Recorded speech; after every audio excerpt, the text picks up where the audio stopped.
Welcome back, everybody, to another exciting Lord Duckman production. I was on the way home, and I discovered something wonderful sitting on my doorstep. And you might remember those brackets that I modeled last week. Well, that's them. At least I believe it is. I guess we're about to see. So anyway, we'll get that taken care of. And this just might be leaving here today. It's supposed to rain. Yeah, it's coming in. It'll probably start later today. This has been leaking too. I discovered a big puddle in the back. This is rubberized floor mats though, so it doesn't pool up in the floor pans, which is nice. But I need to get in there with shop vac, suck it out, and then figure out where the leak is at.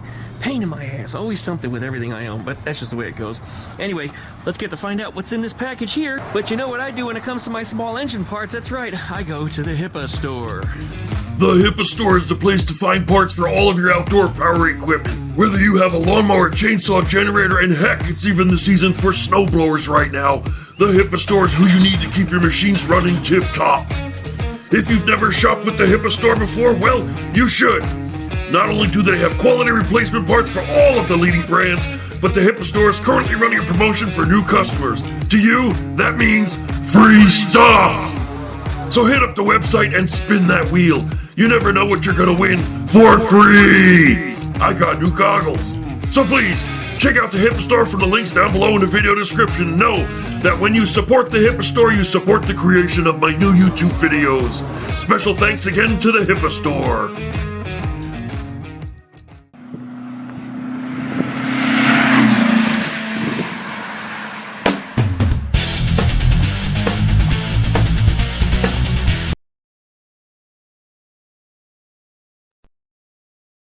Alright, all the critters are in the yard making all kinds of noise here. Let's see what we got in here. Ooh, look at that. Cardboard, there they are. Oh look, they gave me a snack. That's interesting. Yes, I would. Appreciate it, guys. Gonna hide that invoice because I had my personal address on it because I sent them to my house instead of sending them to my mailbox this time around. But look, they beautifully packaged them. This is really nice. Let's lay my template on it and see how well they turned out in comparison to what I modeled. Alright, here's the brackets in the orientation that I would mount them. And here's my template that you remember I made last week. Now everything was lined up off of this corner. This corner is where the template would lay. And then there's our slotted hole.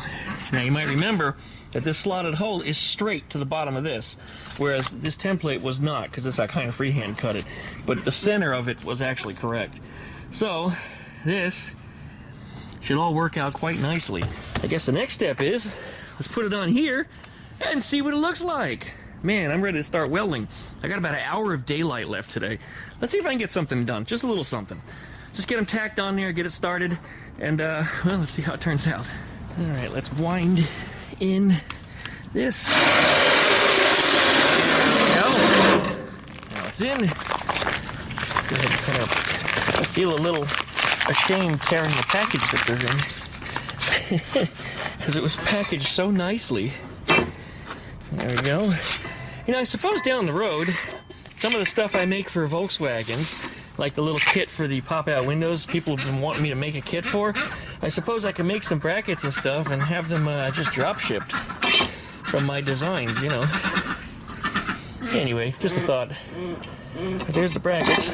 Let's do this. Lay them on here so you guys can see the opposite. Look at that. Here we go, and you can see just how not centered my hand-cut hole was. But this is going to be good. This is going to be great. I'm so excited actually to mount these. Hope these holes are big enough to go over that all thread. The all thread's actually a little bit heavier than the bolt is that's supposed to go through these things. Okay, these are going to go on just like this. Fit. Okay, good. I knew I made them a little big on purpose, but there it is. Push this one out of the way. There it is, look at that. Perfectly straight, mounted to that. We have the slot perpendicular to the frame. That gives me the ability to move that trailing arm forward and back to make an alignment on it. That side is a rubber bushing also, so it allows some flex.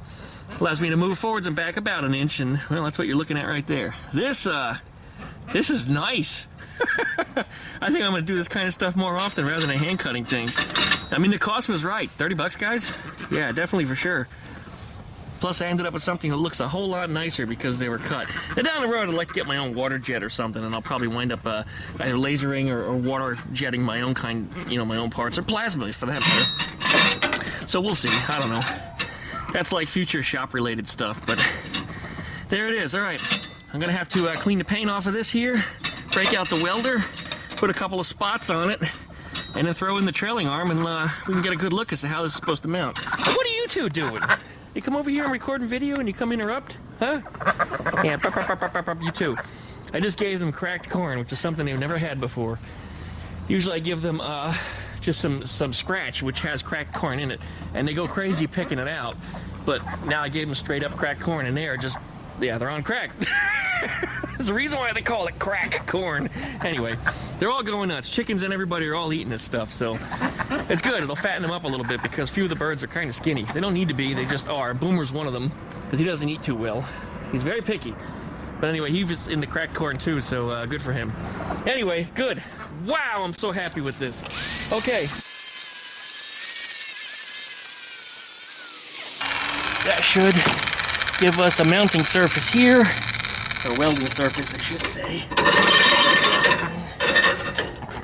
There we go. That gives us plenty of area. Yeah, just to make sure that we're still good. Square this up in the frame. Probably should clamp that on, but we'll do the best we can with what we got here.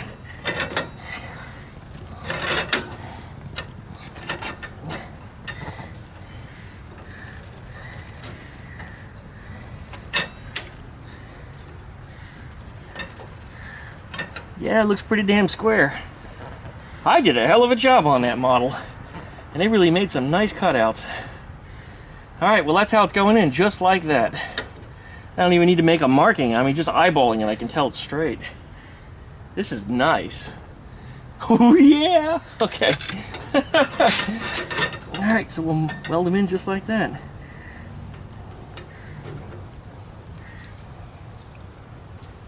Fantastic. And this is great, because this tells me my height that the trailing arm needs to be at, so it's even with both of the other mounting points that are already here. Because remember, we're using stock mounting points for the new trailing arms. For the stock single trailing arm that used to be on here, we're of course going independent rear at this point. So yeah, this should be good. Okay, it's gonna sit just like that. Let me get the welder out and start tacking some spots on here. Here we go. There. Just like that. We'll tack it. And then we'll make sure everything is still straight. Now that's gotta be right. There's really not too much play in it, because this locks everything together. Alright, well, weldy weldy. Here we go. Oh. Forgot to raise the welding power up here. Had the welder turn way back when I was welding some sheet metal last week.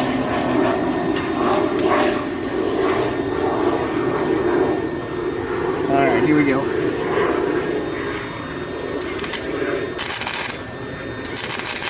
Now the feed is up too high.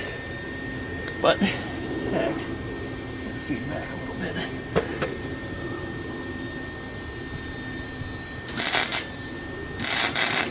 Still up just a little too much. There we go. Much better.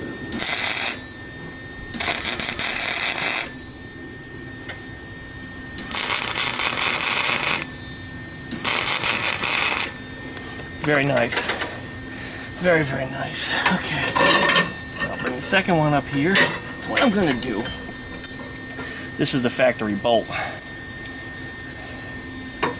for holding the old stock trailing arm on. I'm going to put this in here.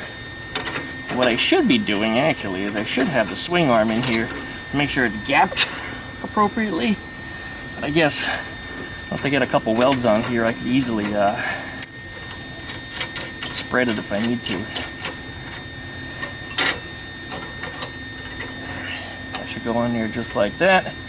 Now I'm going to go around the other side, which is going to be really hard for you guys to see. But this is good because once I know that this is free to roll in here, they're level. If I move it just a little bit, it cocks it, locks it in there, so when I know they're straight.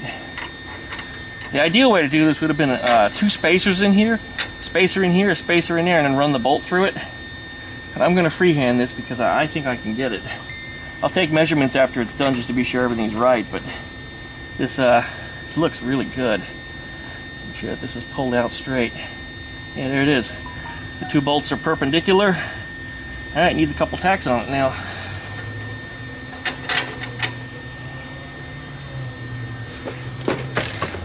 Alright, be right back in a minute. This is going to be fussy and I'm probably going to curse at it. A couple of ugly welds, front and back. Got our brackets on here. And welds weren't that ugly, actually, all things considering. I never called myself a professional welder, though. No, sir. I do make some nice stuff, and you guys have seen that. And Earl has said himself, comes down to building things, I got an eye for it. I think we're good. This is kind of floating in space between the top and bottom of the slots right there. Are these hot? No? Okay. Take this bolt out. And then we're going to wind back the oil thread and get this out the way.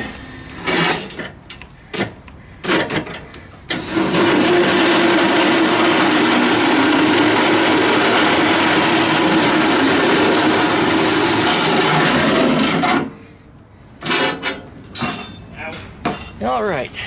Let's see if we can get this arm mounted up in here. Alright, this goes up in here like that. Gotta get a bolt in there. Start from this one.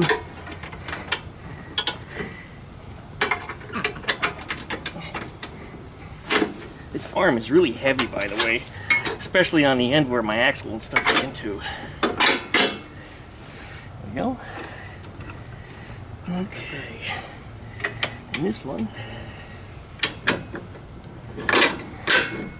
Very nice. We're going to nut all over everything. Nut on the inside. Alright, now this slotted hole allows me to set this alignment, like I said, so I can move this arm forwards and back. It's free to move. It's not hitting the inside of the tabs or anything.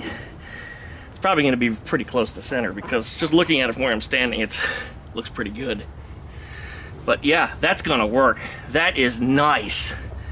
That is nice. And I do see a flaw I didn't notice before, but looking at it this way, I can actually see it. These tabs are not perfectly vertical. They're actually just a couple degrees off to the left.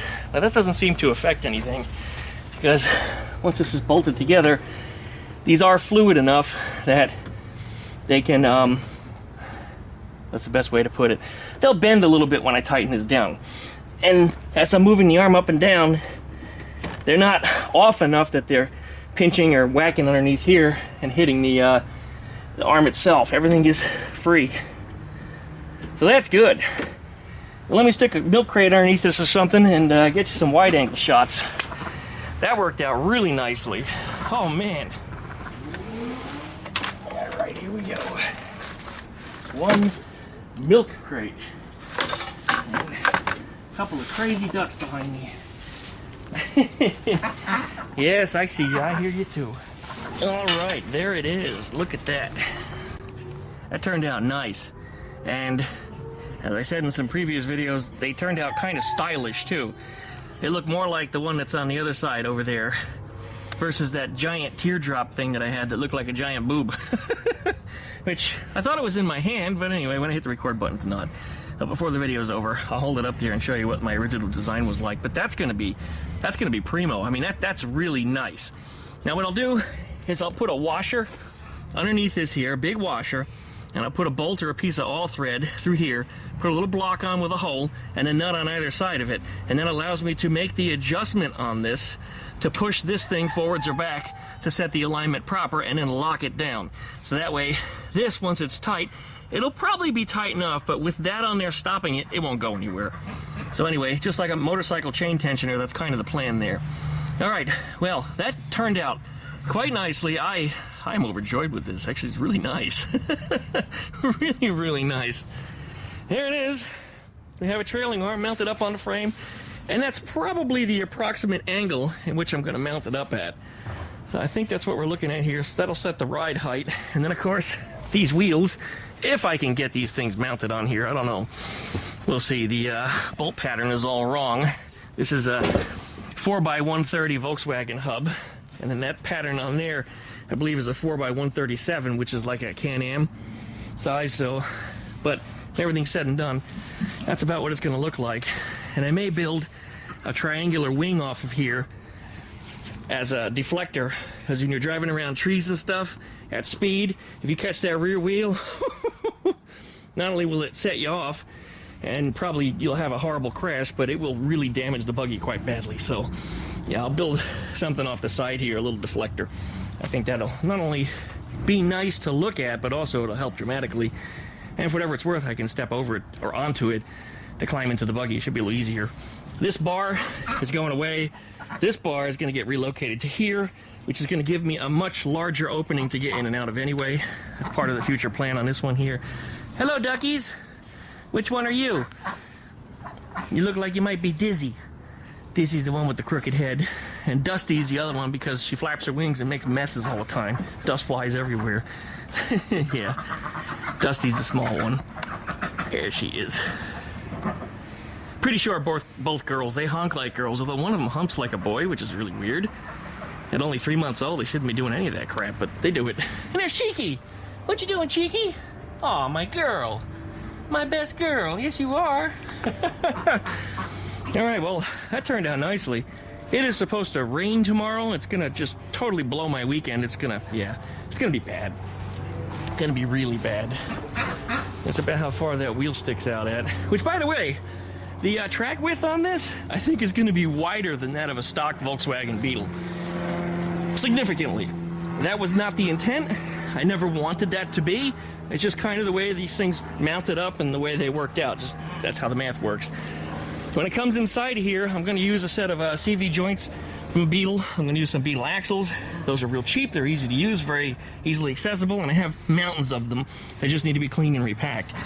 So I'll put them back onto this thing and set them up into the center here. Now I have to come up with a center spool, and I'm hoping that the approximate width from CV joint cup to CV joint cup is about the same of a stock Volkswagen Beetle, which makes the inside measurements easy because I can just take a stock Volkswagen Beetle transmission and measure the outside of the CV joint flanges and figure out how long my center spool is going to be. This is a 3-piece axle. There's one axle on this side, one over there. Those are the flexible ones. Then there's the center one, the center spool, which has the spindle on it and the disc brake. That's the one that will drive everything. And down the road, if I wanted to, I could put, a limited slip differential or something on there. But we're talking expensive upgrades. The engine should mount somewhere up in here. I may have to cut some of this out to bring that engine up to where I want it. I don't want to have it down too low. Right now we got a lot of ground clearance with a nice flat, smooth bottom. I'd like to try to keep it that way. So I'll probably come right off that square bar that's underneath there, right there, and come straight back with some bent tubes that come up. And inside of that will mount my engine. And I'm looking at a few different sport bike style engines. Just putting in a lawnmower style, Predator engine or something, it's just not enough. This thing is going to be built, it's going to be a little heavy. I want to have power, I want to have gears, I want to have a working clutch. And I think this is the perfect buggy for it. The little KT196 is nice, and I've upgraded the engine to a 301, and I've got some other plans for it as well. We'll see what happens with it. I really want to put the same engine on there that was on the Doodle Bastard, which is the CG200. It's a Honda what was it? I want to say RM, but that's Suzuki. I can't remember. Anyway, it was a 200cc clone from 70s, 80s engines. It's got 6-speed. There are ATV-style ones. It's 5-speed with a reverse, which would be really, really nice to put on there because they don't have reverse. And then I could do an independent rear suspension, and maybe even just a solid rear. It's a KT196. It really doesn't have to be like this thing. But this is coming together. It's covered in all that tree sap, which isn't too hard to clean off. Simple Green gets it. You can also use peanut butter or mayonnaise. Come out here and just stroke the thing down with mayonnaise, let it sit in the sun for an hour, come back, soapy water, and it all comes right off. If you haven't tried that before, it's amazing. And it's so cheap. And just about everybody's got some in their refrigerator. But yeah, that'll be cleaned up. And down the road, this tree's going away. Probably in about 2 weeks. We're waiting for the permitting to come back from my roof and solar, because, you know, I'm getting solar over here, so that's part of the plan. So all this tree sap nonsense is going to go away. All my pine needles are going to go away. Well, a lot of them anyway. There's still a pine tree there that's probably going to stay. There's a pine tree there, belongs to one of my neighbors, that's probably going to stay. So I'm still going to have some pine needles, but without these 4 trees that you see right here, pine needles are going to be diminished dramatically, which also means my roof won't be covered in pine needles anymore. And the backyard might start growing grass again, which I don't understand. When I moved here, we had grass and less pine needles. Same trees were here, but we had less pine needles. But it was also after Hurricane Ivan when all the branches and things were blown off, so it took probably a couple years for the trees to catch up to grow all that stuff back. And then gradually, the backyard started to become blanketed, and I was raking them up faster, or slower rather, than they were killing the grass. And it has nothing to do with acid in the soil or anything. It actually just made a blanket that just killed the grass. If I rake them up, the grass will grow back almost immediately. But anyway, pine needles, kind of miss them. Everybody says they catch fire when you weld on them. Never happened to me, ever. Never. I've had a little smolder or something, but I've never had them catch fire. They don't burn that easy. I can come out here with a flamethrower and, I mean, that pile would probably burn. But where they lay flat, they don't burn. They don't. I've never had an issue with pine needles catching fire. When I was plasma cutting the 67 bus of mine, which is right in there, by the way, was over here. This was covered in a blanket of pine needles. You know what caught fire? It was the hose and wire on the plasma cutter. Because apparently that was caught in the rooster tail of it, and it was underneath the bus, and it caught on fire, but it did not burn the pine needles. Pine needles did not catch fire. They don't burn quite as easily as everybody seems to think.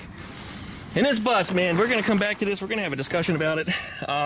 I'm not touching it for a while because I really need to give this thing more space to be worked on. And I've got a ton more panels and stuff for you. You saw me collect parts for this thing. I got a lot going on and a lot of plans for this, so it's coming in the future. It's just not going to be anytime soon. I might even borrow the wheels off of it for Eleanor. Those are 16-inch 5x205 bolt pattern, early style, which uses the dome hubcaps. Brand new set of tires on there. They're, what, 3, 4, 5 years old now. They've been out here, but they clean up pretty good. I scrubbed them down once or twice. They have excellent tread because they never ever hit the road. So I might just pull those and stick them on Eleanor for the time being, because then I have some brand new rubber. And I can put stock hubcaps on, which will look good. Plus the 16-inch wheels always look a little better than the 15s. And these buses, I think they were 14s anyway. I don't know. They changed over the years a lot. I think they went from 17 all the way down to 14-inch over all the years that buses were built. Anyway, zip that up for the time being. I gotta wrap up some stuff. I gotta head over to a customer. I gotta go pick up their computer, as we're doing some service work on it this evening. Well, through the weekend, I should say, so I can have it back to them on Monday morning. That's part of the plan here. I also want to throw a little paint on that before I finalize anything out here, because, like I said, it's going to rain, and I don't need all this new stuff getting just shitty. Just shitty. And I'm sure that's what's going to happen. It's all covered in fish oil, too, or whatever oil this metal is, because everything was stuck together when it came in. It was a little sticky. So there's definitely something on there, so I got to rub it down with some acetone or something first before I put any paint on it. Although it's not a final coat anyway, so I guess it really doesn't matter too much. But fact is, I want to get them covered. Like I said, no rust. All right, I guess that's it for now. I got to do some picking up back here because, like I said, when they're coming to take those trees down, this stuff can't be in the way. I can't have the ducks underneath the tree limbs falling. I got to move them all the way over there. All these mowers and things got to go. In fact, some of these things, I need to pull all the parts off them that are any good and ditch the rest of them because I just have too much crap. That mower actually runs. I use that one. That's my mower. This one runs. We demonstrated it. Needs a few pieces parts, though. Those are parts. That one's parts, so things just need to go. You guys are eating your cracked corn and threw it everywhere. Look at that. The boys ate it, though. They did a good job on that. That little pan in there was, like, full. So by the end of the night, I'll pick that up and put it all away. I'll try to recycle as much as I can for tomorrow's meal. If I just leave it out at night, it draws rats. We don't need rats. And she's eating it again. So I'll let her do her business over here. All right, well, Boomer, it's nice to see you too. Giving Daddy a good hump, huh? That's your favorite pastime. Yep, giving Daddy a little something. Look at you, you're really working at it too. You got that tail going. Yeah, you sure love your daddy. You sure love your daddy. He associates me with those shoes. Loves these shoes. So do a lot of my other viewers, by the way. Everybody wants a pair of these shoes, and these things are super durable and last me a long time. But I always wear them, super comfortable. But I have some old ones where the soles started to peel off of them, and I gave them to him, and he just humps the... Yeah, he just goes to town on them when I'm not around, or even sometimes when I am around. Right, Boomer? I love you too, buddy. Yes, Fluffy. Minding her business. What you doing, Dusty? Huh? What you doing? Coming over here? Huh? Dizzy's the one that kind of gets left behind. A little disoriented. Tends to get lost and separated. Whereas Dusty is more of a leader of sorts. Although Dusty and Boomer sometimes will couple together, which is odd. And the two of them will pair up and go march off somewhere and leave poor Dizzy behind. And Dizzy, well, Dusty too for that matter, the boys, the roosters, really mess the poor girls up. I just like to beat them up. I feel so bad for them. I love you guys. Hey, what's on your beak? You got something on your beak. Looks like shit and chicken feathers. All right, you'll be fine. Thank you, Boomer. You're still on me. Unbelievable. All right, well, we got to pick up out here. I got to get going before it gets dark, and then I got to come in and bring the chickens back in, too, when I get home. So, there we're at. There you can see. It's kind of hard to see. You know, brackets aren't exactly straight up and down. They're just off by a couple degrees. That was a concern that I had when I started to weld them in, and I realized it's a non-issue. Everything is level the way it should be, and the brackets will flex just a little bit when it comes time to bolt everything down. So, non-issue. Not worried about it. Overjoyed with how everything is turning out. This looks really good. And we need to repeat same process over on the other side. I need to weld this in first. You might hear engines in the background. There's a racetrack, I'm thinking now, 10 blocks from here, something like that. Not far at all. And HIPA, the HIPA store, actually wanted to sponsor me to put a go-kart out on the track, but I'm kind of too heavy for that. And I was talking to the guy who owns the track, and he says, yeah, you're a little heavy, but some of the heavier guys actually go out there with titanium axles and, you know, super light frames. And I said, I don't have a budget for all that. And HIPA Store, I love you guys really, but I couldn't subject you for the amount of money that's going to cost, and I'm probably not going to win any races. Put me out there with some 14-year-old girls, you know, that are 98 pounds riding in their go-karts, and you get me with 300 pounds. I don't care how light the go-kart is, they still have a significant weight advantage. So... Anyway, this needs to be cut up. I need to cut a couple inches out of this here and then slot this over and then weld that in so that way these two arms are in line. You can see down there those two arms are in line. So I'll do the same here. And then I'll run that all thread all the way through again, weld in our brackets, put the arms on, and we're golden. This sucker can then, well, almost sit on its own weight. I have to figure out where I'm going to mount the shocks yet. That's another thing, by the way. These shocks, the stock ones, these are serviceable and they probably will work, but they're a little short. As you see, they're gonna go down in here now. Well, you know what, maybe they're not that short. I don't want to make them perfectly straight up and down, because I think they're supposed to be on a little bit of an angle. Yeah, they should be on a little bit of an angle this way. But that means they'd be floating right around here. I'd have to punch a hole in my fender. Well, you know what, the fender don't belong there anyway, because look where the wheel is at. And I just bumped it, knocked it off the hub, but yeah, when this is up here, yeah, the fender's wrong. So if I do want to keep the fender, I'm going to have to extend this way out anyway. So mounting up that shock shouldn't be too big of a deal. I probably should find a set of front shocks, and I don't know if the spring rates are the same. I'll have to check. Sometimes they have the specs of this stuff, sometimes they don't. But this shock is several inches longer, and it might be easier to mount one of them up. If you see that, it's like it's about 3, almost 4 inches longer. So putting that on there might actually work a little better. Yeah, I don't know, we'll see. There was the old shock tab because the old shock went this way, which is way out of line. So we'll make that work. All right. Well, I guess that's it for today. We're wrapping this video up. Licky, like it, comment, and subscribe. Don't forget to pluck that dingle bell so you get updates every time I upload a video. Check out DuckShit.net for all my different social media links. And we'll see you guys next time with whatever we're working on. Appreciate you guys. See you next time.